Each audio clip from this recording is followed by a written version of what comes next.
শ্রী অজয় প্রসাদ হালদার, আপনাদের ডিভিশনের divisional secretary Shri Rafiqul Alam, এছাড়াও আমাদের সার্কেল থেকে যারা এসছেন লিডাররা, তাপস দা, তাপস কুণ্ডু, ভোলানাথ বিশ্বাস, সুখেন সাহা, বাপি চক্রবর্তী সহ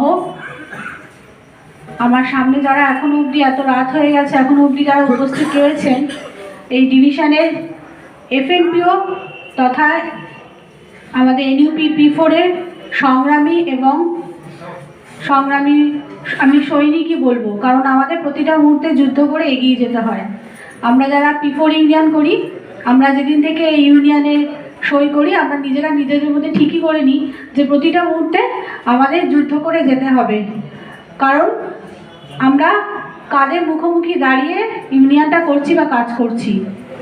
এক হচ্ছে আমাদের অ্যাডমিনিস্ট্রেশন, লোকাল অ্যাডমিনিস্ট্রেশন, যারা গ্রাসরুট লেভেলে কাজ করে, জিডিএসরা আছেন, কিংবা যারা রুরাল এরিয়ায় যেসব পোস্ট অফিসে আছেন তাদের তো ইন্সপেক্টররা আছেন, তাছাড়া ডিভিশনের যারা আধিকারিকরা আছে তথা ডিভিশনাল অফিসে যারা আমাদের অপোনেন্ট পার্টি কেন বলবো, আমাদের নিজেদের লোকেরাও, সেটা আপনারা খুব হাড়ে হাড়ে টের পান যারা আছেন বসে। কারণ পোস্টম্যানদের কোনো বিল পাস হবে, পোস্টম্যানরা কোনো টাকা পাবে, পোস্টম্যানদের কোনো অ্যাওয়ার্ড পাবে, এগুলো কেউ সহ্য করতে পারে না, গায়ে খুব ছ্যাঁকা লেগে যায়। এই সব কিছুর সঙ্গে প্রতিনিয়ত লড়াই করে আমাদের এগিয়ে যেতে হয়।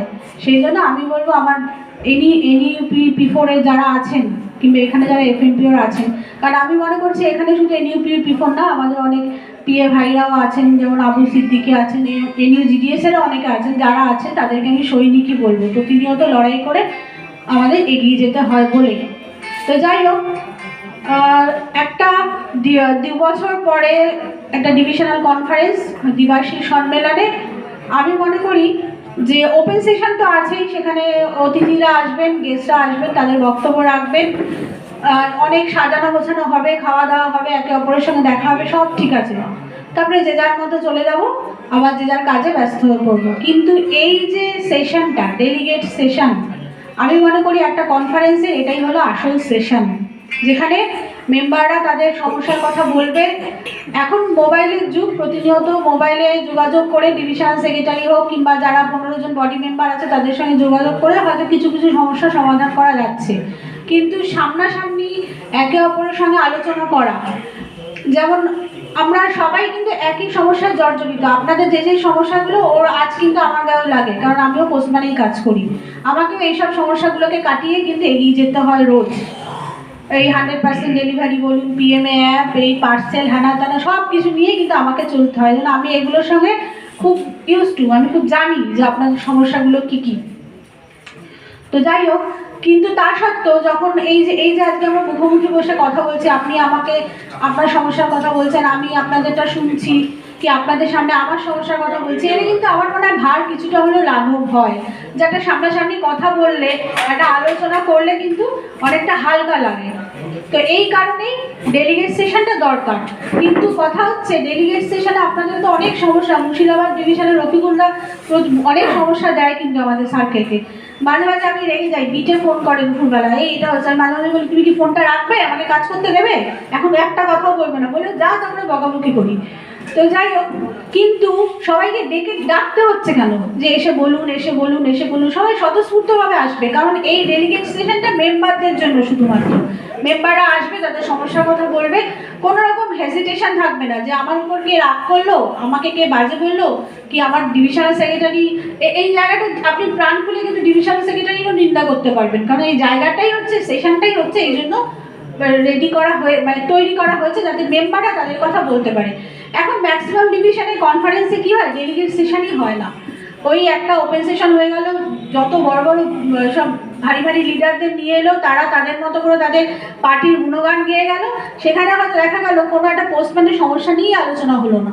এরকম বহু হচ্ছে, বহু ডিভিশনে, আমি তো যাই, এটা বলতে আমার দ্বিধা নেই, কিন্তু আমার বলতে দ্বিধা নেই কেন, আমার এগুলো খুব লজ্জা লাগে যে পোস্টম্যান, MTS পোস্টম্যানের একটা দ্বিবার্ষিক সম্মেলন, সেখানে MTS পোস্টম্যানকে নিয়ে কোনো আলোচনা হলো না, তার সমস্যা নিয়ে আলোচনা হলো না। লিডাররা এলো, তাদের পার্টির গুণগান গাইলো, গেটে কোথায় কে কী করেছে, কি রাস্তা করেছে, কি ঘাট করে হ্যানা ত্যানা বলে চলে গেল। কিন্তু এটা হচ্ছে একটা লজ্জার বিষয়। কিন্তু এই ডেলিগেট সেশনটা এই জন্যই আপনাদের বলি, এরপরে এটা নিয়ে ভাববেন, এরপরে যখন আপনাদের পরবর্তীকালে যখন কনফারেন্স হবে, আমি চাইবো নিশ্চয়ই আসবো, আমি পরে আগামী 2 বছর পর আমি চাইবো আপনাদের যাতে ডাকতে না হয়, আপনারা স্বতঃস্ফূর্তভাবে এগিয়ে আসবেন। আর এটা যদি আরেকটু আগে থেকে শুরু করেন তো আরও ভালো হতো, সবাই প্রাণ খুলে কথা বলতে পারতো।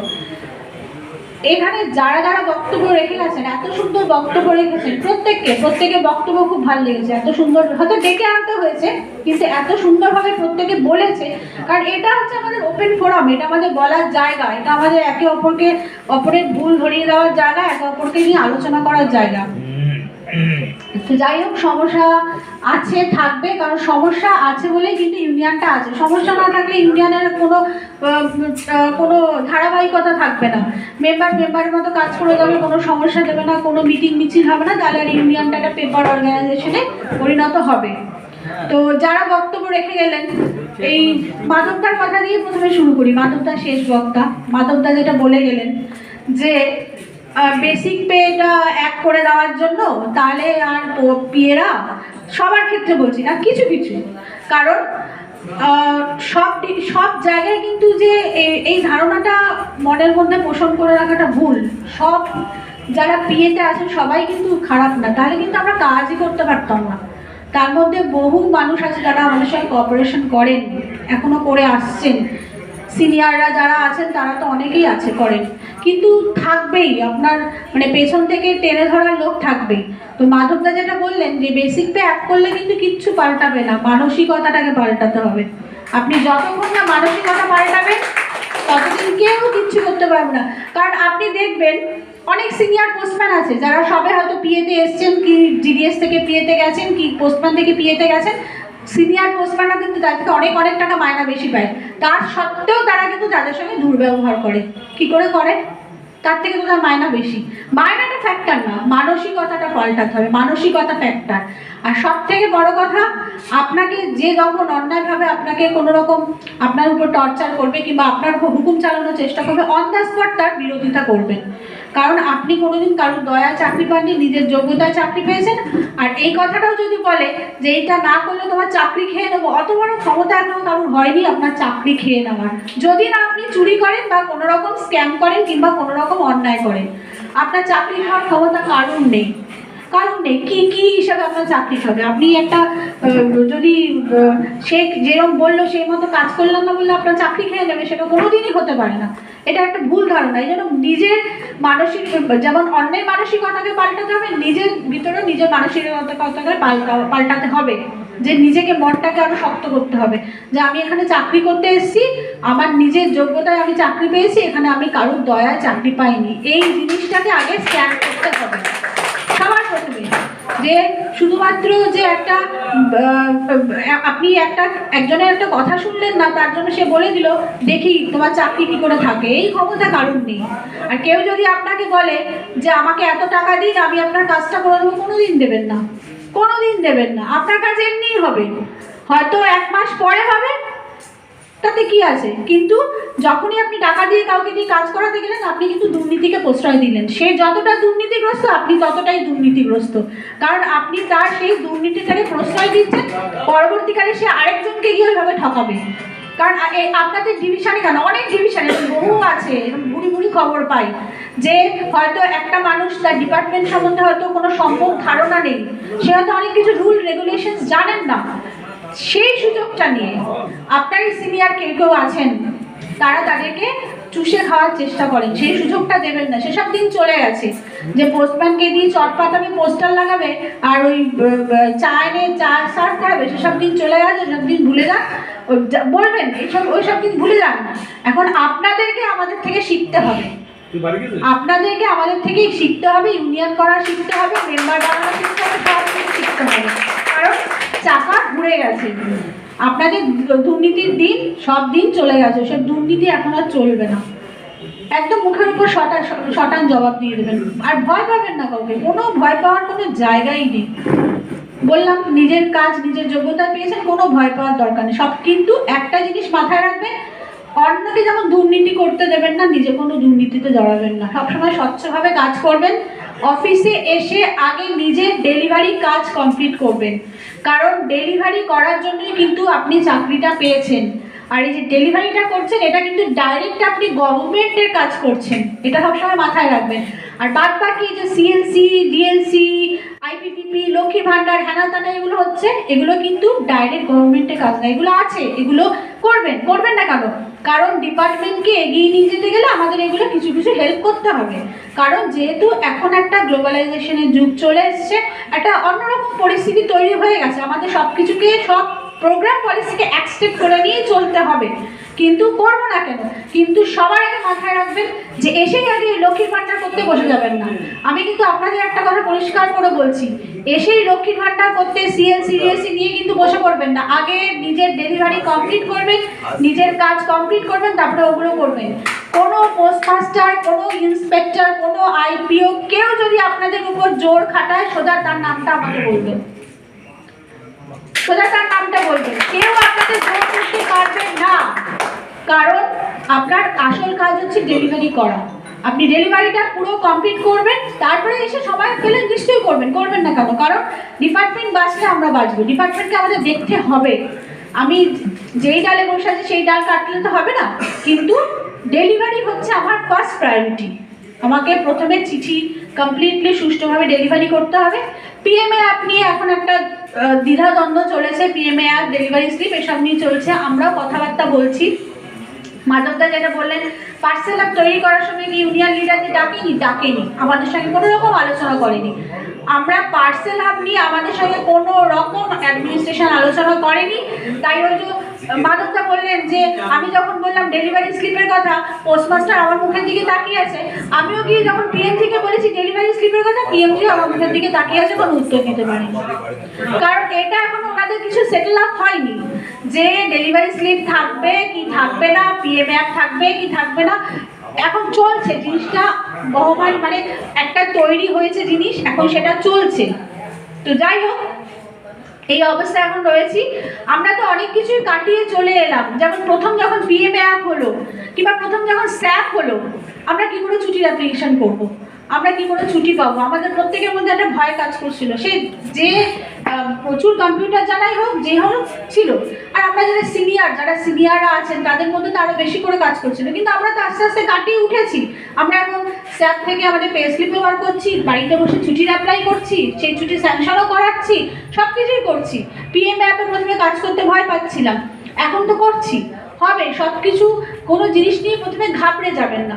একটা জিনিস নতুন লঞ্চ হলে সেটাকে অ্যাকসেপ্ট করতে একটু টাইম লাগে, তবে তার সুবিধা অসুবিধা নিয়ে অবশ্যই আমরা ভাববো, সেগুলো নিয়ে আলাপ আলোচনা যেমন চলছে আগামী দিনেও চলবে। কারণ আমাদের অসুবিধাগুলো তো আমাদের যেগুলো কাজ করতে গেলে অসুবিধা হবে, মানে পারফেক্ট ডেলিভারি করতে গিয়ে যেগুলো আমাদের অবস্ট্রাকশন হবে, সেগুলো নিয়ে আমরা প্রতিবাদ করবই। সেগুলো নিয়ে আমাদের প্রতিবাদ যেমন আগেও চলেছে, আগামী দিনেও চলতে থাকবে।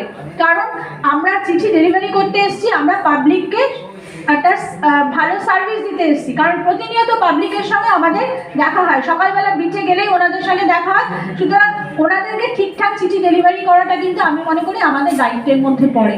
তো সেখানে আমি যদি দেখি যে হ্যানা তানা এইসব করতে গিয়ে আমার চিঠি ডেলিভারি হ্যাম্পার হচ্ছে, আমার পাবলিক ঠিকঠাক করে চিঠি পাচ্ছে না, সেটা কিন্তু কখনোই কাম্য নয়। কারণ পরের দিন একদিন আমি বিট থেকে ঝগড়া করে চলে এলাম, যেমন কাউন্টারে একজন এসে চিৎকার করলো, ঝগড়াঝাটি করলো, কাউন্টার পেয়ে তার সঙ্গে ঝগড়াঝাটি করলো, সে হয়তো চলে গেল, আবার 10 দিন পরে 1 মাস পরে এলো। আমাদের কিন্তু তা না, আমাদের পরের দিন গিয়েই কিন্তু এই পাবলিককে ফেস করতে হবে। সুতরাং ওটাও আমাদের বিটটাও কিন্তু আমাদের ফ্যামিলির মতো। কার বাড়িতে কি হচ্ছে না হচ্ছে, খুঁটিনাটি সব কিন্তু আমরা জানি। কে কোথায় থাকে, কার শ্বশুর বাড়ি কোথায়, কার বাপের বাড়ি কোথায়, এমনকি কার বাড়িতে কি রান্না হয়েছিল, কার কি অসুখ হয়েছে, কোথায় ট্রিটমেন্ট করতে গেলে, সেগুলোও কিন্তু আমরা জানি। সুতরাং আমাদের ফ্যামিলির মতো সেই জিনিসটাকেও আমাদের মাথায় রাখতে হবে। কোনো জিনিস নিয়ে প্রথমেই ঘাবড়ে যাবেন না, ভয় পাবেন না যে আমি চাকরি ছেড়ে দিতে হবে, আমাকে এটাই কাজটা করবো কি করে। চাকরি ছাড়ার মতো কোনো কিছু হয়নি, আমরা তো এত কিছু জিনিস কাটিয়ে চলে এসেছি। এটাকেও আমরা ওভারকাম করবো সবাই মিলে একসাথে। আমাদের যেগুলো অসুবিধাগুলো আছে সেগুলোকে আমরা আদায় করব। হয়তো টাইম লাগবে, কিন্তু করে ছাড়বো। কারণ এর আগে আমরা প্রচুর ধর্ণা বিক্ষোভ করে আমাদের প্রচুর দাবি দাওয়া আদায় করেছি। যেমন আপনাদের এই যে তাপসদাদের সালার পোস্ট অফিসটা, ওই পোস্ট অফিসে কি শুধু তাপসদাই কাজ করে? পোস্টমাস্টার আছেন না, আরও যারা আছেন কারোর মাথা ব্যথা ছিল যে পোস্ট অফিসটা এই অবস্থা হয়ে রয়েছে, পোস্ট অফিসটা একটা শিফটিং দরকার, একটা রিমডেলিং দরকার, কারোর চিন্তা ভাবনা ছিল না। কিন্তু আমাদের করতে টাইম লেগেছে। তাপসদা বলেছে, আমরা আলোচনা করেছি, এজেন্ডা দিয়েছি, এই মানে অনেক কিছু হয়েছে, কিন্তু হলো তো। তাও কিন্তু এই করোনা পিরিয়ডের মধ্যেই হলো সব কিছু, ওই থ্রু ইমেল করে ফোনে কথাবার্তা বলে হলো, টাইম লেগেছে কিন্তু হয়েছে, হবে। কখনো ইউনিয়নের প্রতি আস্থা হারাবেন না, সব কিছু হবে। হয়তো টাইমটা হয়তো কোনো কোনো ক্ষেত্রে একটু বেশি লেগে যায়, তাই বলে বেশি লাগছে বলে কখনো আস্থা হারাবেন না যে ইউনিয়ন আমার জন্য ভাবছে না বা আমাদের জন্য ভাবছে না বা এই কাজটা হবে না। আর আরেকটা কথা, প্রদীপ তো এখানে আছে কিনা জানি না, প্রদীপ তো হয়তো বেরিয়ে গেছে। আচ্ছা, প্রদীপ্তর কথার পরিপ্রেক্ষিতে বলি, আমরা না এই P3 মানে ক্লাস 3 ক্লাস 4 এগুলো নিয়ে না আমরা আমাদের এইসব মিটিংগুলোতে আলোচনা টোটালি বন্ধ করে দিয়েছি, কারণ আমাদের রুচিতে বাধে। এই জিনিস নিয়ে এত জল ঘোলা হয়েছে, এত নোংরামো। ইভেন মানে ওই পিএমজি মিটিংয়ে গিয়ে, তখন শেখর মুখার্জি সার্কেল সেক্রেটারি ছিল, আমি ডেপুটি সার্কেল সেক্রেটারি ছিলাম, ঠিক আছে। ওখানে গিয়ে মানে ক্লাস 3 আমি নাম করে বলছি না, ক্লাস 3 একজন মুখ্য উপদেষ্টা আছেন যিনি একসময় ক্লাস 3 সার্কেল সেক্রেটারি ছিলেন। ওখানে গিয়ে উনি ডাইরেক্ট বলছে মিটিংয়ে, এখানে এখানে পোস্টম্যান বেশি আছে, ওখান থেকে তুলে অন্য জায়গায় দিয়ে দিন না। হ্যাঁ, মানে এই ধরনের কথাবার্তা। আমরা তখন ওখানে অপোজ করেছি, আপনি আপনার নিজের ইউনিয়নটা সামলান, পোস্টম্যান কোথায় কি বেশি আছে কোথায় কম আছে ওই নিয়ে আপনাকে চিন্তা ভাবনা করতে হবে না। ওই জন্য উনি গোসা করে মিটিং ছেড়ে বেরিয়ে গেছিল, গেছে। তো এইভাবে সবসময় পোস্টম্যানদের পেছন থেকে টেনে ধরে। আরো বুড়ি বুড়ি উদাহরণ, মানে ওই উদাহরণ দিতে গেলে আজকে রাত কেন কালকে রাতও কেটে যাবে, ঠিক আছে। ওই উদাহরণ দিতে গেলে মানে নোংরামো, এগুলো হচ্ছে নোংরামো, এক কথায় নোংরামো। তো ওই যে তুমি যেটা বললে যে একসঙ্গে কেন কনফারেন্সটা করে, আমরা কিন্তু আমাদের সার্কেল থেকে কিন্তু আমরা বার্তা দিই আমাদের সবকটা ডিভিশনকে, একসঙ্গে কনফারেন্স করো, অসুবিধা নেই। যেমন কিছু কিছু জায়গায় আমাদের ক্লাস 3 সঙ্গে P4 এর সঙ্গে P3 খুব ভালো সম্পর্ক, মানে একটা আছে, কয়েকটা ডিভিশনে খুব ভালো সম্পর্ক আছে, ওনারাও একে অপরকে দেখে রাখে, একসঙ্গে মতামত বিনিময় করে চলে, খুব ভালো কথা। আমরাও কিন্তু ওনাদেরকে বার্তা দিয়েছি প্রত্যেকটা ডিভিশন সেক্রেটারিকে, যেখানে তোমার মাথা না বিকিয়ে তুমি চলতে পারবে সেইখানে তুমি একসাথে চলবে। যেখানে দেখবে তোমার মাথা বিকিয়ে যাচ্ছে, তোমার কথার কোনো দাম থাকছে না, সেখানে তুমি চা বিস্কুট খাইয়ে তোমার কনফারেন্স করো, চা বিস্কুট খাইয়ে কনফারেন্স করো। কনফারেন্স করতে গেলে যে প্রচুর খাওয়াতে দাওয়াতে হবে, দামি গিফট দিতে হবে, এমন কিন্তু কোনো কথা নেই। কনফারেন্স করা মানে আমার সবকটা মেম্বার এক জায়গায় আসবে, তারা এসে নিজেদের সুবিধা অসুবিধার কথা বলবে। যেহেতু 2 বছর পর পর আমাদের একটা বডি তৈরি করতে হয়, নতুন করে একটা বডি তৈরি করতে হবে, কারণ অনেকেই থাকেন রিটায়ার করে যান, অনেকে হয়তো থাকতে পারেন না, তাদের অনেক রকম কারণে বডি তৈরি করতে হবে, একে অপরের সঙ্গে আলাপ আলোচনা করে সুবিধা অসুবিধা নিয়ে আলোচনা হবে। কনফারেন্সটা কিন্তু এই জন্যই। সুতরাং আমরা কিন্তু আমাদের সার্কেল থেকে বরাবর বলি, করবে একসঙ্গে কনফারেন্স করো, তাতে আমরা কিন্তু কোনো ভেদাভেদ, P4 কখনো ভেদাভেদ করতে চায় না। যেমন GDS ইউনিয়ন কিন্তু অন্য কারুর কুক্ষিগত, ঠিক আছে, তাদের টাকা পয়সা নিয়ে সব কিছু নিয়ে GDS কে মানে লাখ লাখ টাকা নিয়ে তারা লুটে পুটে খাচ্ছে, অনেক কিছু করছে। বলছি তো, ওই বলতে গেলে দিন কাবার রাত কাবার হয়ে যাবে। কিন্তু তা সত্ত্বেও আমরা কিন্তু P4রা কিন্তু বহু জায়গায় GDS-দের দেখে রাখি, তাদের সুবিধা অসুবিধা কিন্তু আমরাই সমস্যা সমাধান করি। কিন্তু আমরা কিন্তু তার জন্য GDS-এর থেকে ওই টাকাটা আমাদের নিতে হবে, GDS-এর ওই ফান্ডটাকে আমার কুক্ষিগত করতে হবে, আমাদের কিন্তু কোনোদিন মাথায় আসে না। কারণ আমরা জানি আমরা FNPO-র কর্মী, আমরা একই সূত্রে বেঁধে আছি, একে অপরকে দেখে রাখাটা আমাদের দায়িত্বের মধ্যে পড়ে।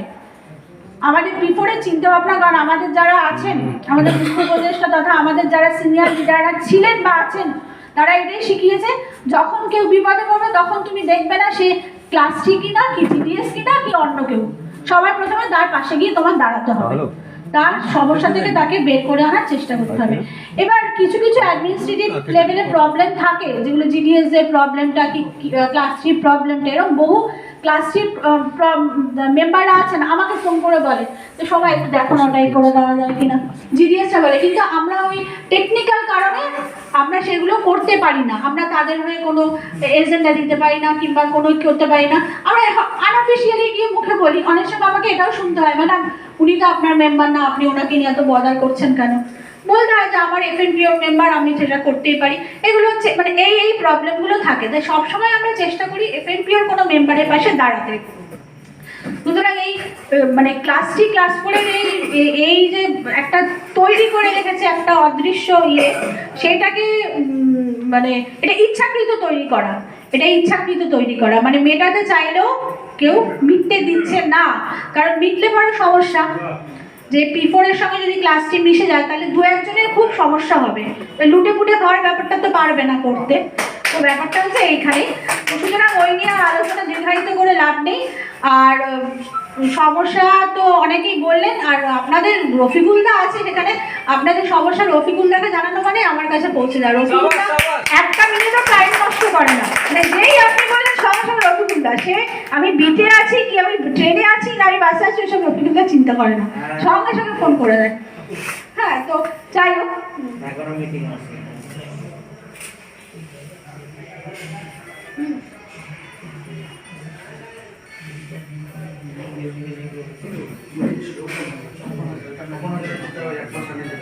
হ্যাঁ হ্যাঁ হ্যাঁ, উনি এসছেন।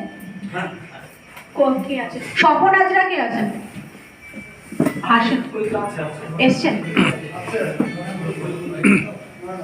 না? আচ্ছা, যাই হোক, ওনার ওই একটা কেস ছিল যেটা আমাকে রফিকুল্লাহ জানিয়েছিলেন। ওনার রিটায়ার ছিলেন সম্ভবত জুলাই মাসে, 31 জুলাই, হ্যাঁ জুলাইতে ছিল। তো ওটা ওনার ওই সার্ভিস বুকে 38 জুন করে দিয়েছিল ভুল, মানে আগে যিনি এই ফাইল তৈরি করেছিলেন তিনি ভুল করেছিলেন, যার ফলে ওনাকে 1 মাস আগে রিটায়ার করিয়ে দেওয়া হচ্ছিল।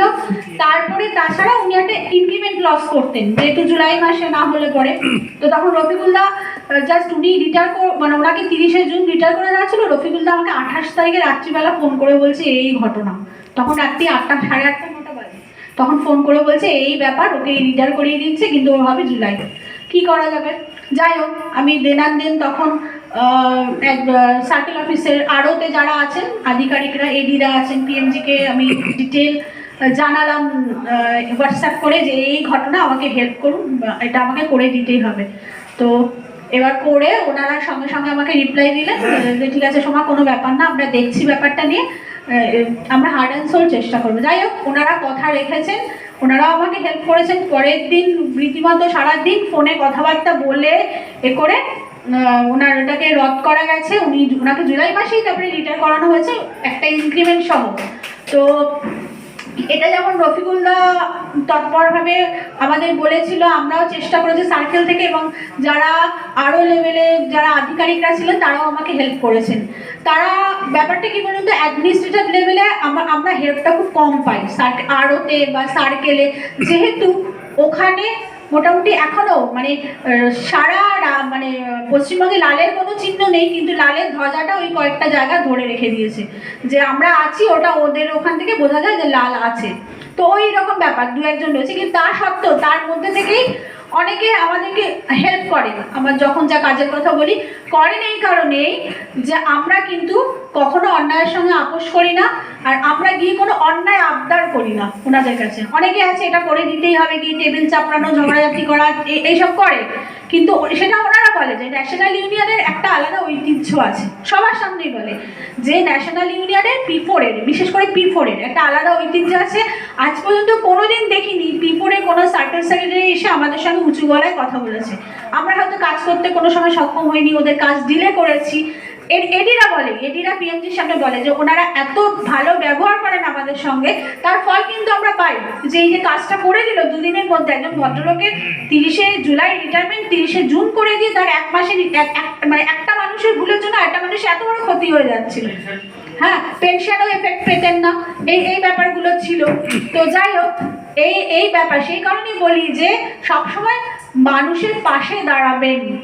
আমরা যারা ন্যাশনাল ইউনিয়ন করি আমাদের একটা আলাদা ঐতিহ্য আছে। আমরা সবসময় মানুষের সঙ্গে খারাপ ব্যবহার করতে কতক্ষণ লাগে, যখন তখন করা যায়, কিন্তু একটা মানুষ বিপদে পড়লে কখনো তার সঙ্গে খারাপ ব্যবহার করবেন না, সবসময় তার পাশে দাঁড়াবেন। সে কোন ইউনিয়ন সেটা কিন্তু পরে চিন্তা করবেন, কারণ মেম্বার কিন্তু আকাশ থেকে পড়বে না, মাটি থেকে উঠবে না, মেম্বার আসবে অন্য জায়গা থেকে ভেঙে আমাদের কাছে। আর মেম্বার কেন আসবে? আমার কর্মকাণ্ড দেখে মেম্বার আসবে, আমার বিহেভিয়ার দেখে মেম্বার আসবে, আমার সততা দেখে মেম্বার আসবে, আমার নিষ্ঠা দেখে মেম্বার আসবে, আমার সংগঠনকে দেখে আমার মেম্বার আসবে। তাই আজকে অনেক রাত হয়ে গেছে, সমস্যা তো বললাম যে আপনারা রফিকুল্লাহকে জানাবেন, রফিকুল্লাহ থেকেই জেনে যাবো আপনাদের অনেক, যেমন বিশ্বনাথ দা বলছিলেন ওভারশিয়ারের সমস্যাটা, ওভারশিয়ারের বিলটা স্যাংশন হয়ে গেছে, ঠিক আছে, এবারে পিএমজি মিটিংয়ে ওভারশিয়ারের বিল স্যাংশন হয়ে গেছে, আপনাদের আইআর রিপেয়ারিংয়েরও বিল স্যাংশন হয়ে গেছে। এবার আমি পিএমজির সঙ্গে মিটিং করতে গেছিলাম, স্যার খুলেই এজেন্টটা দেখেই বলছে আপনার খালি মুর্শিদাবাদ আর মুর্শিদাবাদ, অন্য কোনো ডিভিশনে কোনো সমস্যা নেই ম্যাডাম। আমি বললাম সমস্যা প্রচুর আছে কিন্তু মুর্শিদাবাদে বেশি সমস্যা আছে। তখন বললো ঠিক আছে আপনার প্রবলেম তো মোটামুটি করে দিয়েছি। যাই হোক, এবার বিশ্বনাথা যেগুলো বললেন যে যেভাবে ইন্সপেক্টররা হ্যারাস করছে এইসব ব্যাপারগুলো, ওগুলো আমার মাথায় রইলো, ওগুলো নিয়ে আমি বিস্তারিত ওনাদের সঙ্গে আলোচনা করব। আর রফিকুল্লাহ থেকে আমি ডিটেলটা নিয়ে নেবো, কোন অফিসে কীভাবে কী করছে না করছে, নাম ঠামগুলো ডিটেল নিয়ে নেবো। কারণ আমরা যেটা আবার রিপিট করছি কথাটা, যেহেতু আমরা কোনো রকম অন্যায়ের সঙ্গে আপোষ করি না, সুতরাং যে অন্যায় করছে তাকে আমরা প্রশ্রয় দিই না, সে যেই হোক। সুতরাং এগুলো নিয়ে কোনো ভাবার ব্যাপার নেই, হয়তো একটু টাইম বেশি লাগবে কিন্তু আপনাদের সমস্যার সমাধান একদিন না একদিন ঠিক হবেই। ইউনিয়নেরও আস্থা রাখবেন, ইউনিয়ন সবসময় আপনাদের পাশে যেমন ছিল, আছে, আগামী দিনেও থাকবে। কারণ আপনারা পাশে না থাকলে কিন্তু ইউনিয়নের কোনো যথার্থতা থাকবেন না। আপনারা হচ্ছেন ইউনিয়নের এক একটা স্তম্ভ, কেউ সাধারণ মেম্বার না এখানে, কিন্তু আমরা সবাই লিডার, সবাই মেম্বার। সুতরাং কখনোই ভাববেন না যে আমার দায়িত্ব, আমি সাধারণ মেম্বার বলে আমার দায়িত্ব কমে গেল। আপনার কিন্তু দায়িত্ব অনেক, কারণ নতুন যে মেম্বারটা আসছে সেটা কিন্তু আপনারাই নিয়ে আসছেন। কারণ আপনারা যারা মফস্বলে ইউনিয়ন করেন, গ্রামে গঞ্জে যারা ইউনিয়ন করেন, তাদের পক্ষে কিন্তু ইউনিয়ন করাটা অনেক টাফ। কারণ এক জায়গা থেকে আরেক জায়গায় গিয়ে মেম্বার ধরতে গেলে, একটা মেম্বারকে দিয়ে সই করাতে গেলে আপনাদের কিন্তু প্রচুর কাঠখড় পোড়াতে হয়। আমাদের কিন্তু শহরের দিকে একটা মেট্রো ধরলাম, অটো ধরলাম, বাস ধরলাম, চলে গেলাম। আপনাদের কিন্তু সেটা না। সুতরাং আপনাদের অনেক কষ্ট করে একটা মেম্বার ধরতে হয়। আমি এই জন্য আপনাদেরকে P4 সার্কেলের পক্ষ থেকে জানাই অনেক অনেক গৈরিক অভিনন্দন আপনাদের এত মেম্বার বাড়ার জন্য। আর যারা নতুন মেম্বাররা এসছেন আমাদের ন্যাশনাল ইউনিয়ন P4 মুর্শিদাবাদ ডিভিশনে, তাদেরকে জানাই অনেক অনেক স্বাগতম আমাদের ইউনিয়নে আসার জন্য, আমাদের হাত শক্ত করার জন্য এবং আমাদের পাশে দাঁড়ানোর জন্য। এই বলে এখনকার মতো বক্তব্য শেষ করলাম। জয় হিন্দ, বন্দে মাতরম, ন্যাশনাল ইউনিয়ন জিন্দাবাদ, FNPO জিন্দাবাদ।